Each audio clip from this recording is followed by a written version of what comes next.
Estamos no dia 6 de fevereiro de 2019. Uma saudação especial ao doutor, mestre, né, doutor Juarez José Almonte. Mas antes de a gente conseguir, na verdade, começar as perguntas, né, eu gostaria para o pessoal entender a qualificação. Porque o senhor começa com geologia, né, depois vem o estudo para a geografia, depois vem um mestrado, né, para engenharia civil. Queria que o senhor falasse desse começo, o geólogo, né, e para o pessoal entender o conhecimento, né, que o senhor foi armazenando e buscando, e está buscando todo dia, toda hora. Bom, em primeiro lugar, é uma satisfação estar com vocês novamente e falando em assuntos tão relevantes para a sociedade atual. Eu fui graduado em Geologia pela Universidade Federal do Rio Grande do Sul e o mestrado em Geografia e o doutorado em Engenharia Civil aqui na Federal de Florianópolis.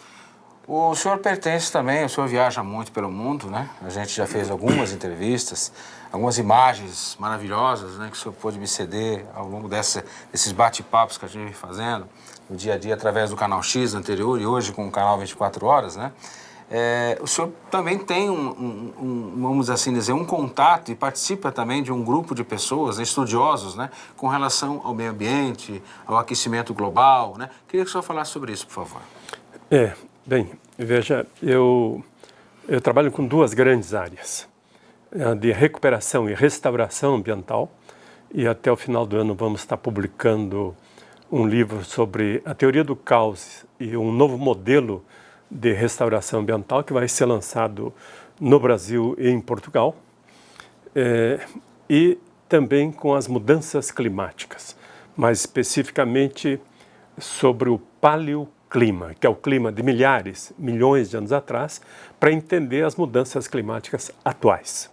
Essas duas grandes áreas é que estão me envolvendo mais hoje, tanto na academia, onde eu leciono como voluntário, né, no programa de pós-graduação em desenvolvimento regional da FURB, assim como quando eu estou aí prestando serviço como voluntário para a Defesa Civil e vários órgãos aí do Estado.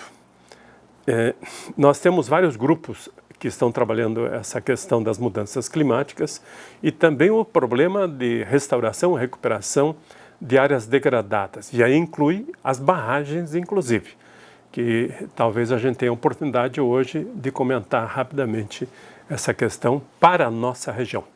Esse contato também, só para concluir o seu raciocínio, o senhor também tem uma ligação, eu lembro algumas visitas que o senhor fez na Europa, inclusive estando em alguns países, né? E é justamente com o estudo da ação climática também, né? Porque isso é uma coisa importante, pessoal, esse calor, né? O calor da Terra, né? Envolvendo uma preocupação também, né? Eu tenho dito que eu não posso e não devo e não quero falar de coisas que eu não vi, vivenciei e estudei. Não falo por terceiros. Por isso nós fizemos 3 grandes documentários, um no Alasca, outro na Antártida, em 2013, quando foi o maior degelo do milênio, já comprovado por pesquisas científicas e publicados na Austrália, e na Groenlândia, que mais recentemente estivemos fazendo um documentário, inclusive cuja algumas imagens, uma entrevista está saindo, eu ainda não vi, em nível nacional na GNT. Bom, esses dados todos que nós levantamos permitiu-nos fazer inúmeras palestras, artigos e livros que estamos publicando com grupos tanto no Brasil como também em Portugal e no Marrocos, em Agadir, quando estivemos fazendo palestra naquela região. Quando em uma das nossas entrevistas, né, o senhor falou, o senhor veja que todo mundo está nos vendo, nos ouvindo, assustar, ninguém está assustando nada, nós estamos falando aqui, a discussão é se levar a informação, e a informação adequada. Final do século, nós vamos ter uma elevação do mar realmente, de 1 metro, a previsão é essa, pode chegar a 1 metro, o mar aqui pertinho da nós, aqui em Balneário, nas praias aqui, poderá, em virtude do degelo, do aquecimento, chegar realmente nesse nível de aumentar o nível do mar em 1 metro? Olha, eu tive oportunidade de já encerrar 2 das pesquisas em nível de mestrado e doutorado, utilizando os dados do painel intergovernamental das mudanças climáticas e utilizando para mapeamento do impacto da elevação do nível do mar, mapeamentos de alta precisão, de centímetros, tanto para a região de Joinville, como Navegantes, Itajaí. Agora estamos fazendo uma terceira pesquisa para a região do município de Itapema.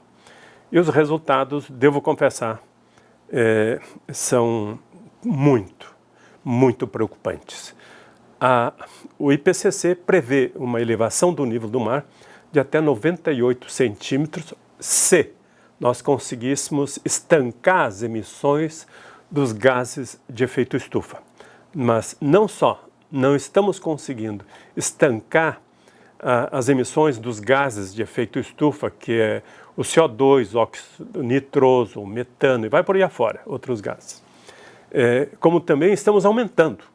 Inclusive agora, recentemente, a semana passada, saiu mais uma pesquisa internacional em que na região da Índia e da China, onde está o Himalaia, a continuar a tendência de aquecimento total, nós poderemos ter problemas para 2 bilhões de pessoas, porque poderá até 2/3 das geleiras do Himalaia estarem derretendo se a temperatura aumentar em 5 graus centígrados como média.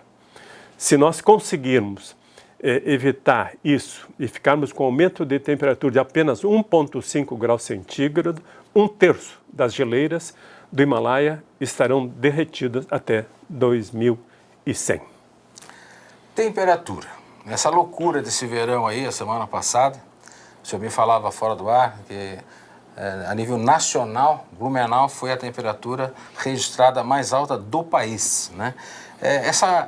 Esse aquecimento, essa alternância para cima, a temperatura, isso é o técnico, o pesquisador, vê isso como uma crescente?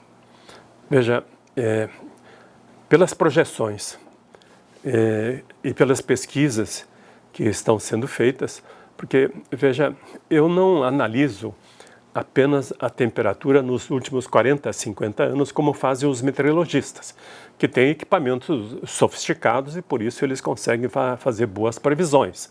Eles têm radares meteorológicos, eles têm imagens de satélite, mas nós, como estudioso do paleoclima, isso é, do clima de milhares e milhões de anos atrás, nós olhamos pela janela do tempo profundo. E aí analisamos o que aconteceu no passado, há milhões e milhares de anos atrás, com base nos gases encapsulados nas geleiras.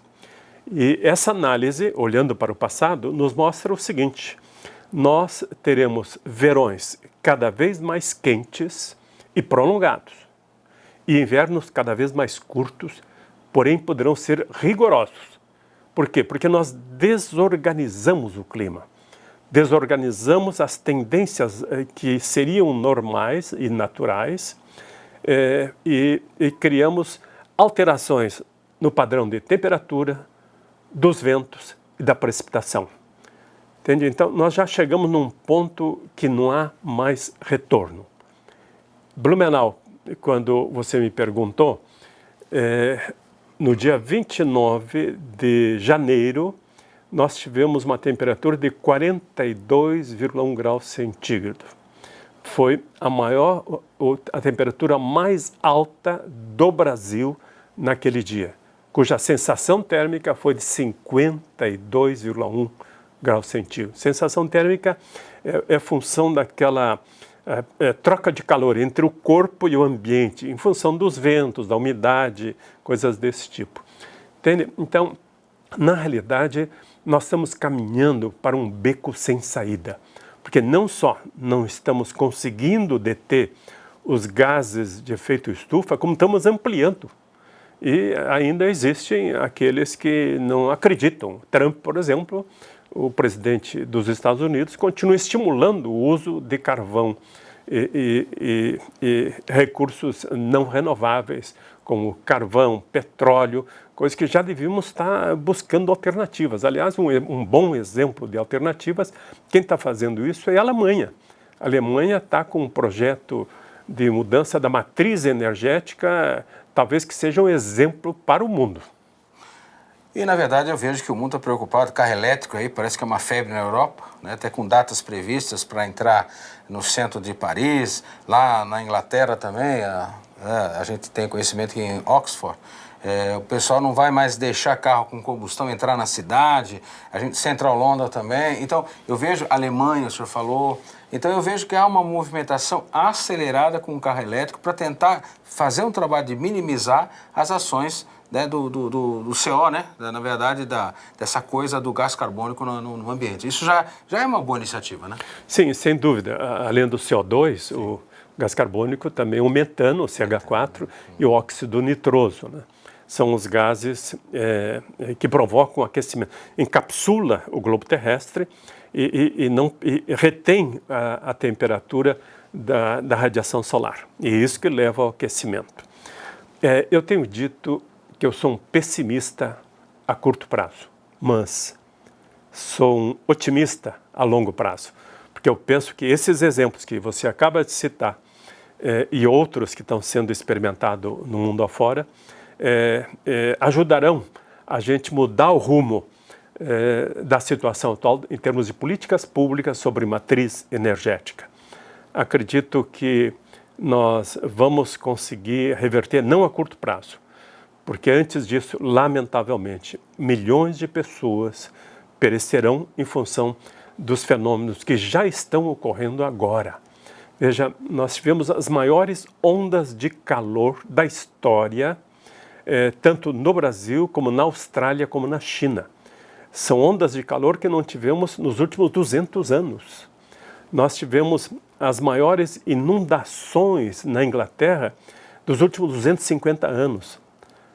Os maiores incêndios e estiagens na região sudoeste dos Estados Unidos, na região da Califórnia. Entende? Então, são os maiores fenômenos meteorológicos e de estiagem no mundo que estamos assistindo a partir da década de 70, 80. E são indicativos no mundo inteiro que nós entramos num processo sem retorno. Mas isto está levando, viu, a um problema muito sério, que é, vamos lá, relacioná-los. Extinções de espécies, escassez e excesso de água ocasional, ondas de calor brutais, perdas de patrimônios da ONU, patrimônios naturais, mortandades e migrações em massa, que nós já estamos vendo e percebendo. Veja, eu tenho pessoalmente uma interpretação do que está ocorrendo no Oriente Médio. Essas guerras não estão acontecendo por acaso. Não são apenas, como a grande mídia está dizendo, por questões ideológicas. Você já está passando naquela região, nas últimas décadas, por uma grande estiagem. E na medida que vai ocorrendo essas grandes estiagens, e uma diminuição dos recursos naturais e da água principalmente, a população começa a migrar silenciosa e calmamente para outras regiões onde existem mais recursos e, acima de tudo, água. E isso acaba gerando conflitos. E esses conflitos estão, na minha opinião, na base dessas guerras que se diz hoje que são de ordem ideológica e religiosa. Não é só isso, não. É uma guerra por recursos naturais. Veja, por que Israel, por exemplo, quer tanto as colinas de Golã, aquelas áreas que são desertos? O que é deserto? Acontece que por baixo dessas areias existem lençóis freáticos milenares de água que estão lá. Então, a questão consiste em guerra por recursos. Veja, quando eu olho para o passado, eu me dou conta que nós estamos relendo a história que está nos nossos livros aí, que ensinamos lá no ginásio, enfim, nas escolas de primeiro e segundo grau. Exemplos.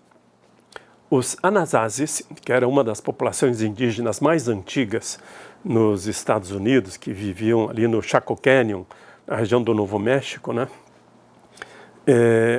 Eles construíam prédios de até 6 andares e rapidamente misteriosamente desapareceram. Vejam, eles construíam esses prédios com troncos de árvores de até 1 metro de diâmetro e bruscamente se extinguiram. E quando nós fomos analisar, percebemos, com base em estudos de paleoclima, que essa fase da extinção dos anasázios foi exatamente num grande período de estiagem.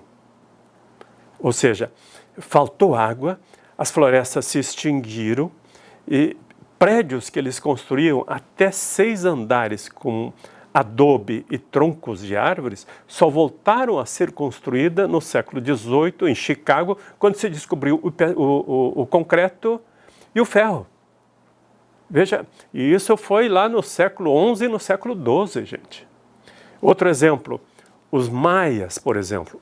Os maias que viveram entre 750 e o ano de 950, eles se extinguiram misteriosamente, viviam ali no México, na América Central, Guatemala, né? E quando fomos analisar o que aconteceu naquele período, nós reinterpretamos a causa de sua extinção e percebemos que também ocorreu devido a uma grande estiagem que ocorreu em toda essa região central. Quer dizer que, na verdade, nós, seres humanos, né, vamos assim dizer, todas as civilizações dependem da água. Fundamentalmente. É o recurso natural mais importante. Sem ele, não sobrevivemos. Essa é a realidade.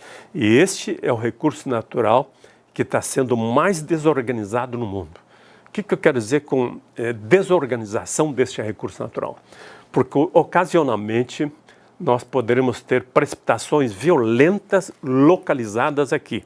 E a 100, 200 quilômetros daqui, continua uma escassez brutal. Aliás, isso foi o que aconteceu em 2008, né? Enquanto os morros aqui na nossa região do Vale do Itajaí desmanchavam feito um sorvete em pleno verão, em Chapecó, Xanxerê, nós tínhamos uma grande estiagem. Então, nós desorganizamos esse tipo de distribuição dos recursos, concentrando a água ocasionalmente em algumas regiões e deixando longos períodos outras regiões com escassez de água. Muito importante isso, né, gente? Agora, eu tenho que perguntar para o senhor, dentro dos assuntos importantes também, por si só, hoje, mais uma tragédia, né? Na verdade, hoje que eu digo, tá aí, né? Mariana, né? Que há um que diz que já vem 3 anos e disseram que nunca mais, né? Aí vem... Brumadinho, né? E quantas mais? Se a gente sabe, eu sou filho de um mineiro, sei a beleza que é Minas Gerais, o seu interior, né? Coisa mais linda do mundo. Realmente a beleza das Minas Gerais é fantástico, né? E eles quebraram essas belezas criando e construindo barragens, né? Mas eu pergunto para o senhor, precisa tanta barragem? Será que essas barragens foram construídas adequadamente? O senhor também é um estudioso no assunto.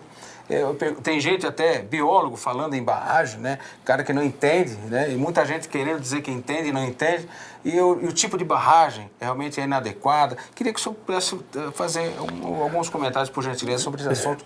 Barragem, um assunto tão discutido, tão importante, né? Que está mexendo com a vida das pessoas e, aliás, né? Matando pessoas. Como você falou, o teu estado, Minas Gerais, significa que tem muitas minas. E lá estão concentradas as grandes minas de ferro do Brasil. Bom, quando você liga a tomada, quando acorda de manhã para acender a luz, quando você toma o café, quando você liga seu carro, você está usando metais. Ferro, tungstênio, alumínio. Nós precisamos de mineração. Mineração tanto de minerais metálicos como de minerais não metálicos. E Minas Gerais é um grande produtor de minerais, especialmente os não metálicos, que nós precisamos no cotidiano. O problema é que as agências nacionais, eu digo, quais são elas? Principalmente a ANEEL, Agência Nacional de Energia Elétrica, a Agência Nacional de Mineração, que era o antigo DNPM, uns 60 dias para cá foi modificada. Enfim, as agências que teriam a função e a obrigação de licenciar essas barragens, que foram mal feitas, né? São barragens estão sendo elevadas a montante, com elevação a montante, ou seja, na medida que vai jogando o rejeito líquido com água e os resíduos, eles vão avançando e colocando alteamento a montante. Ou seja, é um degrau sobre outro degrau, mas o de baixo está recebendo uma pressão cada vez mais alta. Eu estive analisando as imagens e percebi já no primeiro dia que apareceu a grande imagem, que embaixo aparecia umidade. Mesmo estando a quantos quilômetros, a centenas e centenas de quilômetros de lá, dava para perceber que a barragem estava dando sinais e não se tomou nenhuma providência. Agora, veja, quais são os responsáveis por essas tragédias, né? Eu diria que são, em primeiro lugar, a própria empresa, a Vale, que devia ter tomado providências. Mas ela diz a seguinte: não, mas eu contratei consultorias ambientais, inclusive internacional, da Alemanha, que atestaram que estava seguro. Mas, veja, isso é uma forma também de tirar suas responsabilidades. E como você muito bem falou, de repente essas consultorias ambientais não têm técnicos preparados o suficiente para analisar esse tipo de situação. Eu diria que as agências nacionais que, em última instância, permitem o licenciamento ambiental dessas barragens e teve gente suficiente para dar os licenciamentos ambientais, agora estão dizendo que não tem gente suficiente para analisar as barragens. Ora, se tiveram gente suficiente para dar as licenças, como é que não tem gente suficiente, não tem técnico suficiente para avaliar o risco que elas têm? Sabe, das 24, 30 mil barragens, parece que são 24 mil, outros falam que são 30 mil barragens, nós temos mais de 3, 4 mil barragens de alto risco. Então, mas elas receberam as autorizações das agências nacionais, entende? Então, teve gente para dar essas licenças e agora não tem gente para avaliar. Que coisa estranha. Sabe, o grande problema, na minha opinião, é que as agências nacionais sempre foram cabides de emprego de pessoas indicadas pelos partidos políticos. Ou seja, a administração pública neste país nunca foi levado muito a sério, especialmente no que diz respeito à questão das barragens e da questão ambiental, que sempre foi transformado em cabides de emprego indicado pelos políticos e pelos partidos políticos, indicando amiguinhos lá dentro para acomodá-los lá dentro e que não são experientes nessas áreas. Faz de conta, né, gente? O famoso faz de conta, que eu particularmente tenho apontado e falado disso há muitos anos da minha vida, esses 31 anos de profissão, na parte de rádio, jornal, televisão.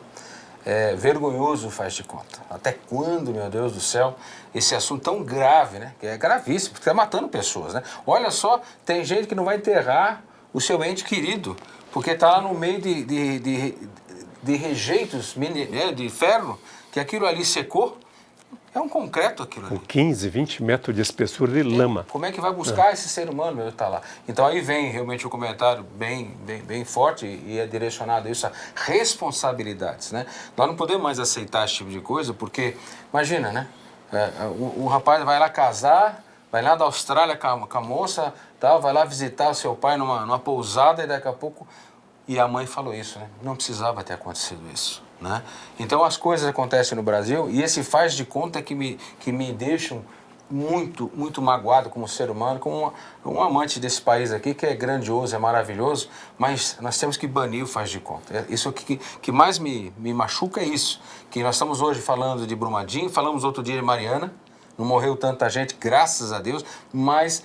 o meio ambiente foi devastado, né? E isso o pessoal também não está falando. Eu queria tocar nesse assunto com o senhor, porque aquela água, aquele peixe, quando nós vamos ter realmente uma adequação para voltar à normalidade? Isso leva muitos anos, né, doutor? Aí cabe uma explicação. A barragem da Samarco foi uma tragédia, morreram 19 pessoas, né? Foi uma tragédia por termos perdido essas pessoas. Mas, do ponto de vista ambiental, ela foi uma tragédia maior do que a tragédia de Brumadinho. E aí vão morrer provavelmente mais de 350 pessoas, ou já morreram mais de 350 pessoas. Como você muito bem disse, boa parte delas nós não vamos mais jamais encontrar, porque estão soterradas a 15, 17, 20 metros de profundidade no meio da lama. Mas essa tragédia foi menor do ponto de vista ambiental. Mas, de qualquer forma, toda a tragédia ambiental é um processo irreversível, porque poderemos ter perdido espécies, especialmente espécies aquáticas. O rio está morto, o rio Paraopeba está morto. A falta de oxigênio, a densidade daquela água e a quantidade de metais que tem lá dentro, especialmente de ferro, inviabiliza a vida pelos próximos anos, provavelmente durante uma década. Muito triste isso, né? Mas antes da gente encerrar, eu queria... Porque tem muita gente falando e comparando, né? Uma barragem como aquela, a montante, o que que é? É o rejeito, em cima de rejeito, em cima de rejeito, como bem já falado pelo doutor. Nossa barragem aqui de Botuverá, que nós estamos lutando tanto que os governantes de Santa Catarina conseguiram desviar o foco, o dinheiro nosso aqui da barragem de Botuverá, outra vergonha que aconteceu na nossa cidade, nossa região, né? Aliás, né? É muito triste isso, porque parece que Brusque está e a região está sozinha, né? Ultimamente, até não tem nada a ver com o assunto, mas eu sou obrigado a comentar, até uma agência do Ministério do Trabalho da cidade está sendo fechada. Então, a gente já depende de ligação para a Celesc ligar para Blumenau. A gente, para doar sangue, tem que ir para Blumenau. Com todo respeito a Blumenau, viu, doutor? Um abraço para Blumenau, não tem nada a ver Blumenau com essa história. Mas tem que ter a história da nossa cidade. Ou seja, para tirar sangue, doar sangue, tem que ir para Blumenau. Celeste, como eu falei, para tirar uma carteira de trabalho, tem que ir para Blumenau, Itajaí, daqui a pouco, vai fechar a agência, né? Então, tratamento de câncer, muito obrigado, Blumenau também, mas uma cidade tão rica como a nossa, né? Ter tantos problemas com câncer, principalmente esse câncer que atinge tantas mulheres, né? O câncer do seio e etc e tal, nós temos que ir a Blumenau. Então, quer dizer, além de tudo, é uma vergonha para a cidade de Brusque. Agora, eu quero focar realmente nesse assunto da barragem do Botuverá, porque muita gente está falando uma coisa que não sabe, né?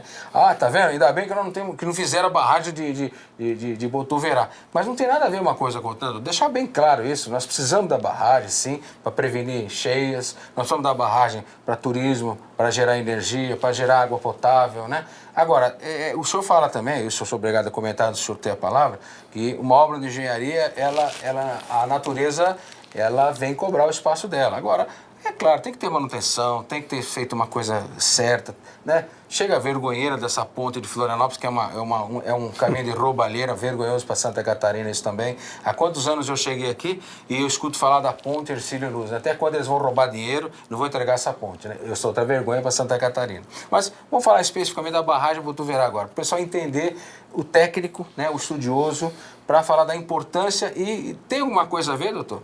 Por favor. Sim, Banana, deixa eu explicar.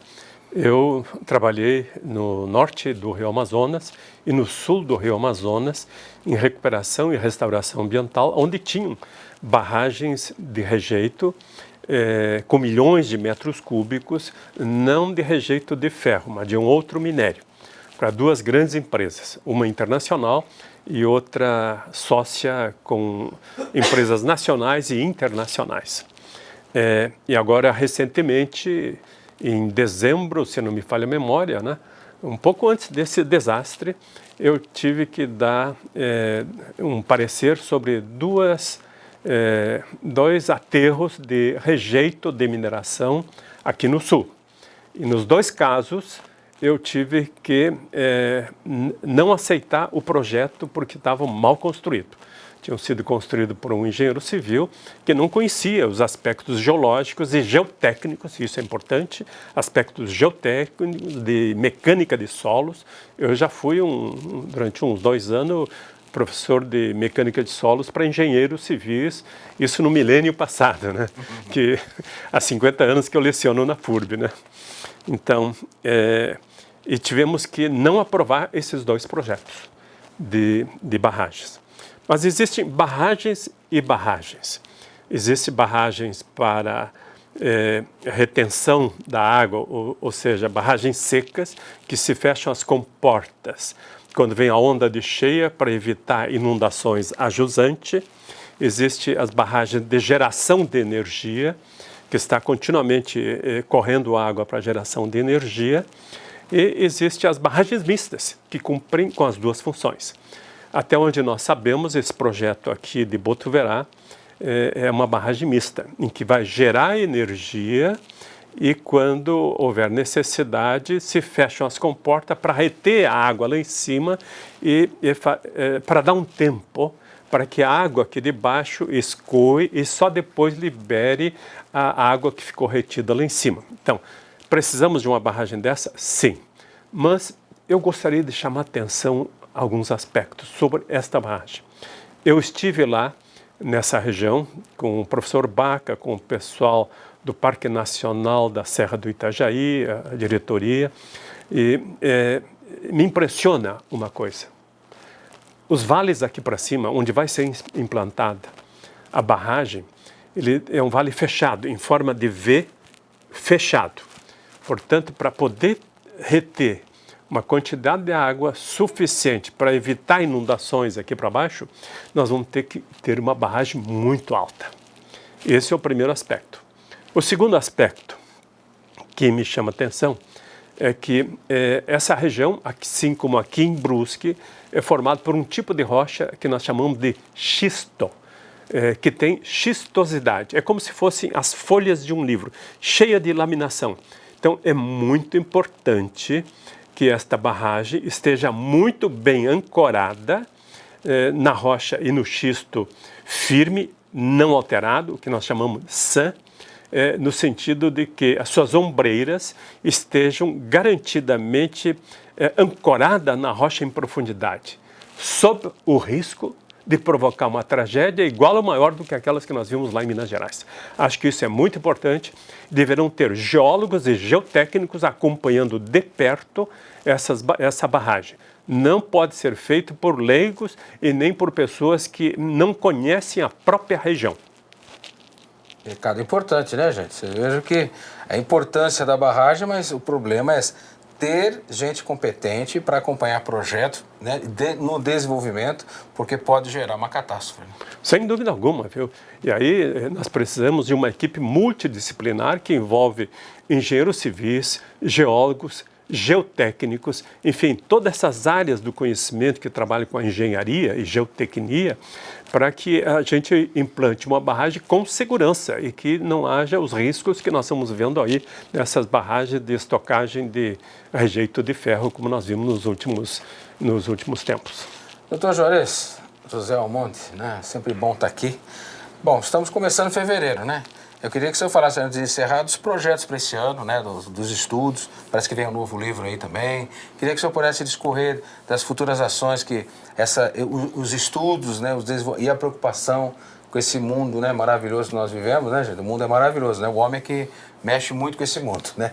E quando o senhor fala do Trump, né, eu fico assim, todos nós que a gente lê, o Dixon está aqui comigo nas gravações, né? Essa meninada nova, vai lá na internet e tal. Tem gente que defende o Trump, olha, voltou o aquecimento lá na economia americana e tal, mas nem só de aquecimento da economia americana, brasileira, mundial, vive um ser humano, né?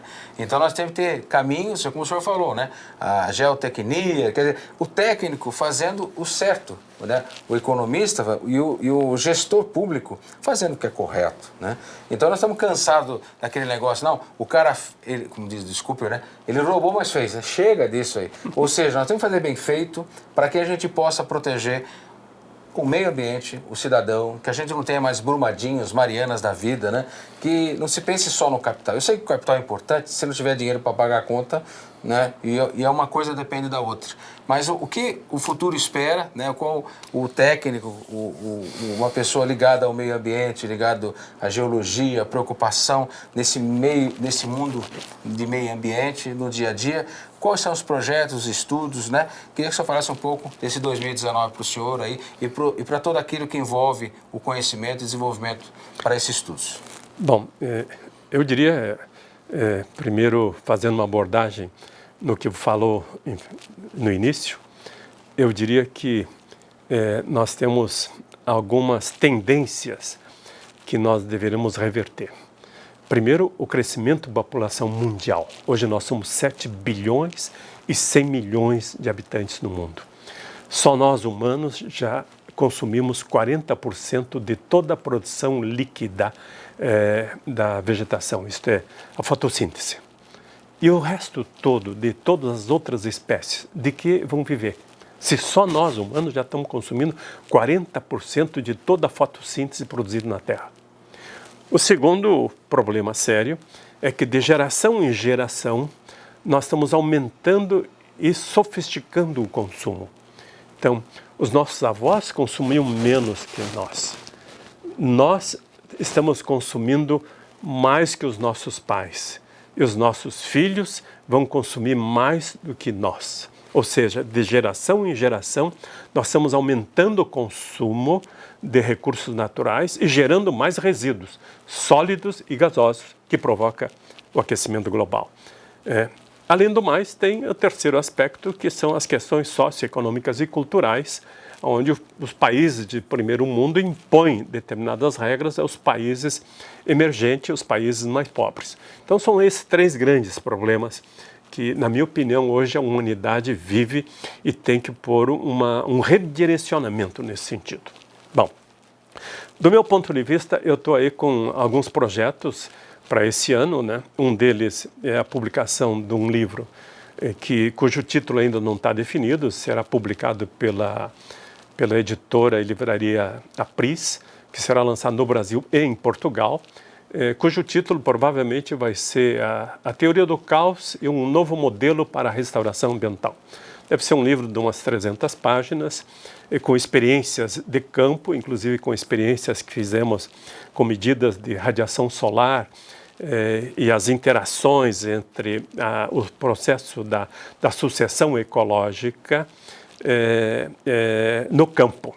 Durante 2 anos e meio, nós medimos 24 horas por dia, minuto a minuto, tudo que estava acontecendo numa área que estava em recuperação.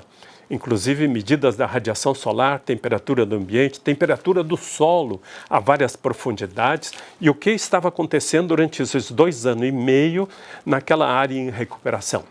E para nós foi muito impactante os resultados, porque, aliás, a nossa querida professora Lúcia Seveniani, que nos deixou alguns anos atrás, me alertou: Juarez, você já se deu conta que você quebrou um paradigma da área de botânica quando comprovou que o processo da sucessão ecológica não é um processo linear, mas é um processo caótico com altos e baixos? Não quer dizer com isso que o caos não é previsível, não é? Ele é determinístico, sim. A gente não sabe por que caminhos as mudanças vão ocorrer, mas é como eu diria numa metáfora: todos os caminhos levam a Roma, mas esses caminhos são tortuosos. Ou seja, o caos aparentemente provoca uma coisa imprevisível, mas não é verdade. O caos é determinístico, sim. Nós sabemos onde começa e sabemos onde vai terminar, mas não sabemos por que caminhos vai chegar até lá. Esse livro vai abordar muito essa questão, e que eu espero estar até julho, estar com ele pronto, e vamos publicar até o final do ano. Bom, o segundo projeto que está em mente, já convidei um professor doutor em desastres da FURB, no doutorado lá da FURB, porque eu estava dando uma aula para os mestrandos e doutorandos e usava uma imagem de James Diamond, que escreveu um best-seller mundial de como as sociedades humanas escolhem o sucesso e a extinção. É um best-seller. Então ele fala dos Anasasis, ele fala dos Maias, enfim, populações que se extinguiram porque eles dizimaram o meio ambiente e os recursos naturais. Aquilo que nós estávamos falando, por exemplo, dos Anasasis e os Maias. E falou também, tem um capítulo dedicado especificamente para os Moais da Ilha da Páscoa. E quando eu estava usando uma imagem dele, aliás, dele não, de uma escavação que foi feita recentemente nos Moais. Os Moais são aquelas cabeças que existem daqui para cima, executados pelos pascuenses. Quando Quando foram fazer uma escavação em profundidade, perceberam que não era só a cabeça, era o corpo inteiro. E aí eu dei um zoom na imagem, feita agora recentemente, uns 3, 4 anos para cá, e me dei conta que ali era uma rocha diferente que estava da cabeça para baixo. Porque a Ilha da Páscoa foi formada por manifestações vulcânicas. E lá, assim como o nosso Planalto vulcânico aqui, e o Havaí, o Mauna Loa, esses vulcões geram uma lava preta, que é o basalto, muito fluida, que dão aqueles espetáculos à noite, né? Mas que não são explosivos. Normalmente não são explosivos. Eles escoam como um azeite de oliva, de alta temperatura, chegando a 1.200 graus centígrados. E os moais todos foram feitos com esse tipo de basalto. E James Diamond diz o seguinte: os pascoenses se extinguiram quando derrubaram a última árvore. Eu estou convencido, com mais de 90% de probabilidade, de que não é verdade. Eu estou a fim de fazer uma pesquisa, tenho que pedir licença para o governo chileno para fazer essas pesquisas. Já estão montando um projeto para contestar essa versão. Neste caso, no caso dos pascoenses, aparentemente não é verdade. A conclusão que James Diamond chegou não reflete a realidade. Porque quando eu dei um zoom na imagem dessas escavações nos moais, eu percebi que tinham seixos de materiais brancos arredondados que não tem na ilha. Então, o que eu sugiro nessa pesquisa é que os pascoenses não se extinguiram porque derrubaram a última árvore. Lá foi uma tragédia geológica.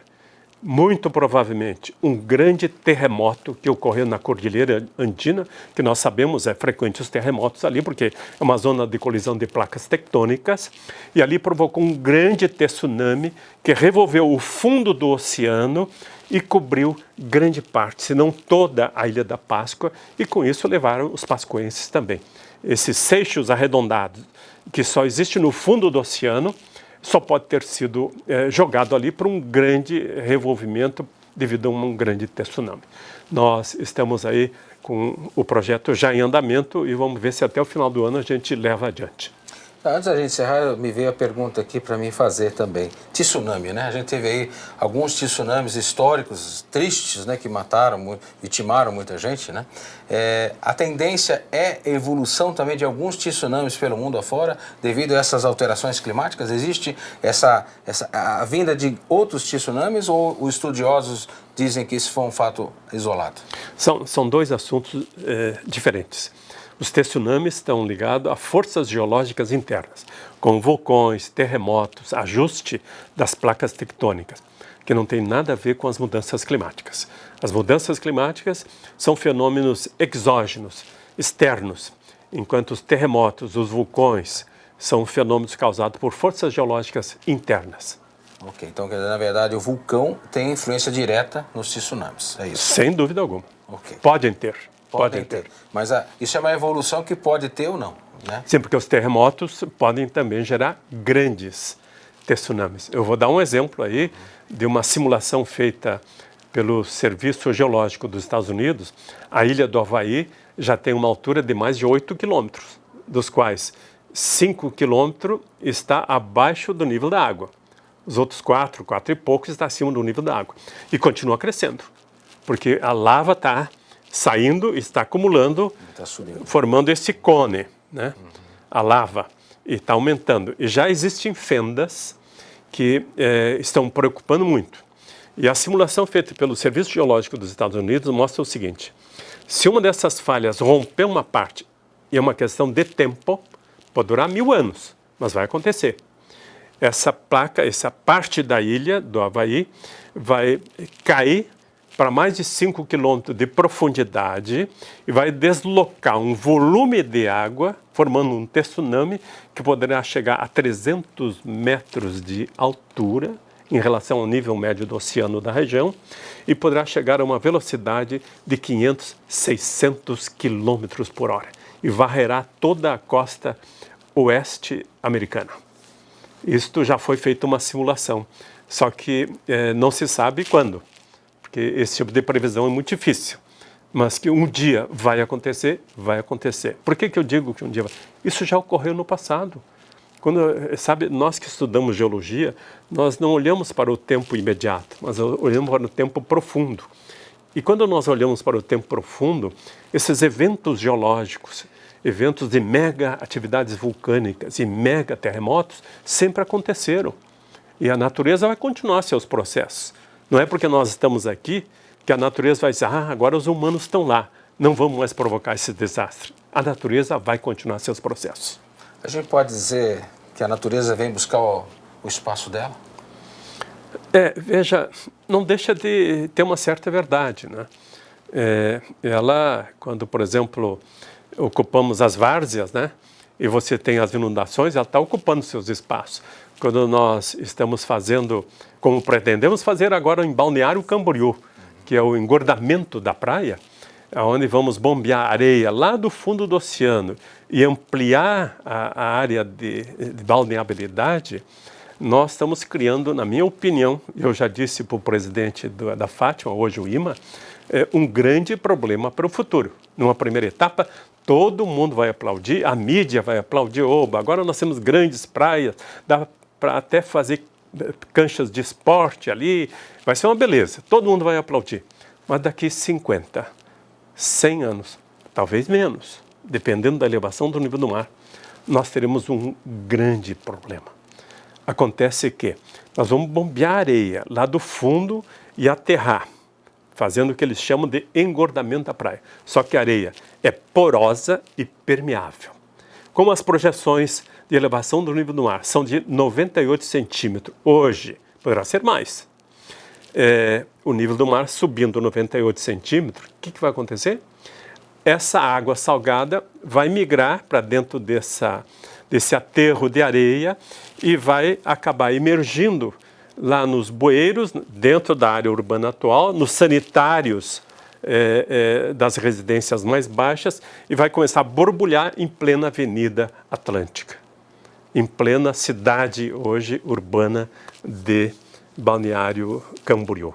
Eu não vou estar mais aqui para ver isso, mas é uma questão de tempo, porque a areia é porosa e permeável e a água subterrânea vai migrar e com 98 centímetros vai acabar emergindo lá nos bueiros da cidade hoje. Não é fácil escutar essas coisas, né? Mas técnica, estudos, né? Estudo científico, tá aí. É uma coisa para a gente pensar, refletir e tomar atitudes hoje. Mas atitudes com balizamento, com estudos realmente, com capacitações, com valorização dos técnicos, né? E das pessoas ligadas ao meio e, acima de tudo, com conhecimento de causa, né? Fica o registro, mais uma entrevista muito bacana, me sinto muito feliz de estar aqui novamente na sua casa, muito obrigado por nos receber aqui, o canal 24 Horas se sente sempre lisonjeado de estar entrevistando o Dr. Juarez José Almonte, principalmente as informações, que essa é a obrigação com o meio de comunicação, levar a informação adequada, verdadeira, balizada, através do conhecimento e orientativa. Portanto, muito obrigado mais uma vez por nos receber aqui, eu e o Dixon Krieger, momento que a gente faz uma reflexão, né? Como o senhor falou, a praia de Balneário está sendo feito esses estudos, vai ser um dispêndio muito forte. Eu acho até que devia se preocupar muito mais em levar um esgoto lá para longe, um emissário, né? Cuidar da saúde, porque hoje o esgoto é o que causa muitos malefícios à saúde, e é provado isso, né? Quando tem saneamento básico, tem saúde do seu povo, né? Mas a Dubai brasileira, né? Construíram o prédio errado, tem sombra lá, e o que eles estão fazendo? Então vão aumentar a praia, né? Vai ser bacana, mas vai se pagar, como bem falado pelo Dr. Juarez José Almonte, pagar preço daqui a 50, 60 anos. Eu também não vou estar aqui, né? Com 50, 61, acho que com 111 eu não sei se eu vou estar aqui, né? Mas fica o registro, né? E para a história da nossa Brusque, da nossa Santa Catarina, de Balneário, nossa região do Brasil, através desse bate-papo aqui gostoso com o Dr. Juarez José Almonte. Muito obrigado. Mais uma vez, né? Sempre um prazer, né? Pela amizade, pela confiança, e me sinto muito lisonjeado de ser seu amigo, viu? Muito obrigado. Eu agradeço também a oportunidade de poder passar para vocês essas informações, porque eu penso que a mídia tem um papel relevante na educação do povo. Muito obrigado. Obrigado ao senhor. Canal 24 Horas, registrando não é uma história, né? É um momento importante para a gente poder fazer avaliações. E a importância delas para a gente ter um futuro melhor para o meio ambiente e para todos nós. Pense nisso. Um abraço a todos, daqui a pouco a gente volta.